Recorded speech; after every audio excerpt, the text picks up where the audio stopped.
देश की राजधानी दिल्ली में आज फिर एक शर्मसार करती हुई इंसानियत को एक वारदात ऐसी सामने आई जिसने इंसानियत को शर्मसार कर दिया है। एक लड़की के पीछे एक सरफिरे लड़के ने 22 बार चाकू मारा उसको और फिर उसकी मौत हो गई। इसी में बात करने के लिए हमारे साथ है डीसीडब्ल्यू के अध्यक्ष स्वाति मालीवाल जी। उनसे बात करेंगे। मैम, ये जो वारदात सामने आई है, इन वारदातों पर रोक नहीं लग रही है, कभी रेपिस्ट तो कभी ये वारदातें सामने आ रही है, इनको रोकने के लिए हम क्या कुछ कर सकते हैं? बहुत सारे कदम उठाने की ज़रूरत है। सबसे पहले तो केंद्र सरकार और दिल्ली सरकार को साथ आने की ज़रूरत है। दिल्ली में महिलाओं के ऊपर कोई काम नहीं हो रहा है, उसको काम बढ़ाने की ज़रूरत है। अब सबसे बड़ी समस्या जो हम महसूस कर रहे हैं वो ये है, लोगों को डर नहीं लगता। आज सरेआम इस तरीके की हरकत हो गई, किसी को, उसको आदमी को बिल्कुल डर नहीं था, उसको ये था कि ये मेरा सिस्टम कुछ बिगाड़ नहीं पाएगा। ऐसे ही एक 11 महीने की बच्ची के साथ अभी रेप हुआ, 2 घंटे तक रेप हुआ, उसके बाद उसको लहू-लुहान जंगल में फेंक दिया गया। उस आदमी को भी डर नहीं लगता। कहीं कानून व्यवस्था जो है वो कम है, तो वहीं दूसरी तरफ अगर देखा जाए तो निर्भया का जब केस सामने आया था तो सभी लोग एक साथ हुए थे। पुलिस ने भी कहा था कि नहीं, हम सेफ रखेंगे लड़कियों को, और जो इस मामले में लड़के सामने आते हैं, आरोपी सामने आते हैं, उनके खिलाफ कड़े से कड़े एक्शन लिए जाएंगे। लेकिन फिर भी इतना कुछ करने के बाद भी ये वारदात सामने आती है। जी, कुछ हो नहीं रहा है जमीन पर। निर्भया का जो रेप हुआ था और आज की जो स्थिति है वो वैसी की वैसी है। बदलाव कुछ भी नहीं हो रहा।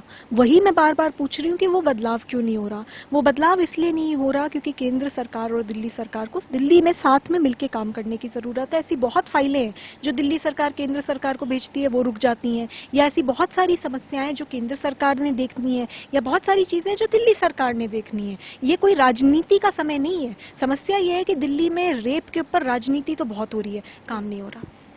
तो ये राजनीति, जैसे ये ऐसा कोई मामला सामने आता है तो राजनीति शुरू होती है, इसके बजाय वहां पर जाकर के जो लोग इसमें सामने आ रहे हैं उनके खिलाफ कड़े एक्शन लेने की बजाय लोग राजनीति करने पे उतर आते हैं। जी बिल्कुल। तो कहीं ना कहीं इसको कैसे खत्म कर सकते हैं हम? जी, आपके लिए और मेरे लिए, हम लोगों के लिए भी बहुत इम्पोर्टेंट है। हमें एक तो समाज में आगे उठना पड़ेगा, अपनी आवाज़ बुलंद करनी पड़ेगी। दूसरा, मुझे तो ये लगता है कि मीडिया वालों को राजनेताओं की बाइट सी दिखानी बंद कर देनी चाहिए। उनको सिर्फ ऐसे लोगों को दिखाना चाहिए टीवी पे जो कि मतलब सिर्फ प्रश्न पूछ सके, सवाल पूछ सके, और वो जो जवाब हैं वो अपने काम के द्वारा राजनेता और ये सारे लोग दें। सच्चाई ये है कि बस पॉलिटिक्स होती रहती है। टीवी देखते हैं शाम को तो गुस्सा आता है, क्योंकि जब देखते हैं कि ये लोग कुछ नहीं कर रहे, कुछ काम नहीं हुआ, और चिल्ला रहे हैं, शोर मचा रहे हैं। बस मौकाएं ढूंढते हैं दिल्ली में कि कब किसी तरीके से कोई मौका मिल जाए, एक पार्टी दूसरी पार्टी के पीछे पड़े, दूसरी पार्टी तीसरी पार्टी के पीछे पड़े, आपस में घमासान मचा हुआ है। ये मामला तो सामने आया और इसके बाद में अब राजनीति भी शुरू होगी, ये सभी को पता है। लेकिन अब जो पेरेंट्स जिनकी बच्चियां आज दिल्ली में निकलती हैं, उनको कितना डर लगेगा, इसमें क्या कहेंगी? मैं तो अपना बता सकती हूँ, दिल्ली की लड़की हूँ। मेरी माँ तो, मैं तो डीसीडब्ल्यू चीफ हूँ। मेरी मदर मेरे को फ़ोन करती हैं दिन में 3 बार और पूछेंगी कि खाना खा लिया क्या।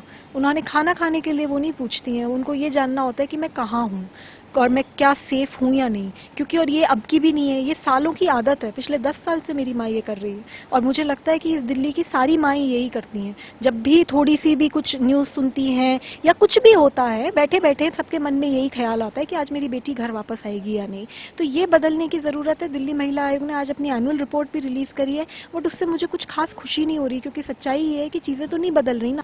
तो ये थे हमारे साथ स्वाति मालीवाल जी, जिनका कहना है कहीं ना कहीं सिस्टम को बदलने की जरूरत है, लोगों को बदलने की जरूरत है, और ये सिस्टम जो है, जो हर बार कानून से किसी को डर नहीं लगता, उसको बदलने की जरूरत है। आज दिल्ली में लड़कियां, शायद ही कोई ऐसी लड़की होगी जो दिल्ली में महफूज होगी, वरना कहीं ना कहीं पेरेंट्स को भी ये डर लगा रहता है कि जब तक उनकी लड़की वापस घर ना आ जाए, वो उसे बार बार फोन करते रहते हैं और पूछते रहते हैं कि उनकी बेटी सेफ है या नहीं।